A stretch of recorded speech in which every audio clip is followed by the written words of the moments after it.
ചോദിക്കും. അന്നേരം പറഞ്ഞിട്ടുള്ളത് ഞാൻ കണ്ടതിൽ വെച്ച് ഏറ്റവും പച്ചയായ മനുഷ്യൻ. അതായത് ഒരു താര ജാടകളോ അല്ലെങ്കിൽ ഒരു സൂപ്പർ താരമാണ് എന്നുള്ള ആ ഒരു രീതിയൊന്നുമില്ലാത്ത വളരെ ലാളിത്യമുള്ള ഒരു സ്നേഹമുള്ള ഒരു മനുഷ്യനെയാണ് ഞാൻ കണ്ടത്. അന്ന് ആ ലൊക്കേഷനിൽ നിന്ന് ഷൂട്ടിങ്ങും എല്ലാം കഴിഞ്ഞതിന് ശേഷം ഇടയ്ക്കൊക്കെ എന്നെ വിളിക്കുകയും സംസാരിക്കുകയും ഒപ്പം തന്നെ അദ്ദേഹത്തിന്റെ ഇവിടെ റിലീസ് ചെയ്ത സിനിമകളുടെ റിവ്യൂസും അഭിപ്രായങ്ങളൊക്കെ അറിയിക്കുകയൊക്കെ ചെയ്തിട്ടുണ്ട്. അപ്പോ ഇത് ഒരു വലിയ ഒരു സന്തോഷത്തിന്റെ ഒരു നിമിഷമാണ്. കാരണം അന്ന് നമ്മൾ എന്തായാലും ഒരാഴ്ചക്കാലം ഒരുമിച്ചുണ്ടായിരുന്ന അത്രയും അടുത്ത് ഇടപഴകിയിട്ടുള്ള ഒരു വ്യക്തി ഒരു 15 വർഷം ഇപ്പുറം തമിഴ്നാടെന്ന സ്റ്റേറ്റിന്റെ മുഖ്യമന്ത്രിയാകുന്നു എന്ന് പറയുമ്പോൾ അതൊരു അവിശ്വസനീയമായ ഒരു വലിയ സന്തോഷത്തിന്റെ ഒരു യാത്ര തന്നെയാണ്. അപ്പൊ അതിങ്ങനെ നമ്മളിങ്ങനെ അതിനെ ചാനലുകളിലൂടെ സത്യപ്രതിജ്ഞാ ചടങ്ങ് ഇങ്ങനെ നോക്കി കണ്ടോണ്ടിരിക്കുക. ഇപ്പോൾ താങ്കൾ കാണുന്നുണ്ടോ സത്യപ്രതിജ്ഞാ ചടങ്ങ് തുടങ്ങാൻ പോകുന്നു? കാണുന്നുണ്ടോ താങ്കൾ ഇപ്പോൾ ഇത്? അതെ അതെ, ഞാൻ കാണുന്നുണ്ട്.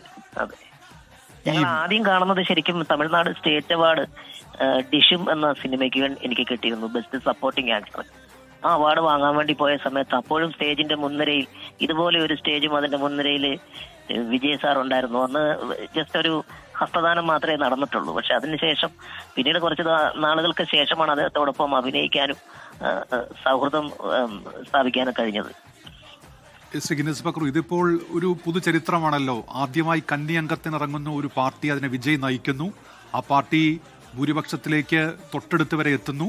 മറ്റു പാർട്ടികളുടെ പിന്തുണയോടുകൂടി സർക്കാർ രൂപീകരിക്കുന്നു, അതും തമിഴ്നാട് പോലെയുള്ള ഒരു സംസ്ഥാനത്ത്. അപ്പോൾ ആ ജനങ്ങളുടെ പ്രതീക്ഷ വിജയ് നിറവേറ്റുമെന്നാണ് അവർ കരുതുന്നത്. ആ പ്രതീക്ഷയ്ക്കൊപ്പം വിജയ് ഉയരുമെന്ന് തന്നെയല്ലേ താങ്കളും കരുതുന്നത് ശ്രീ ഗിന്നസ് ബക്രു?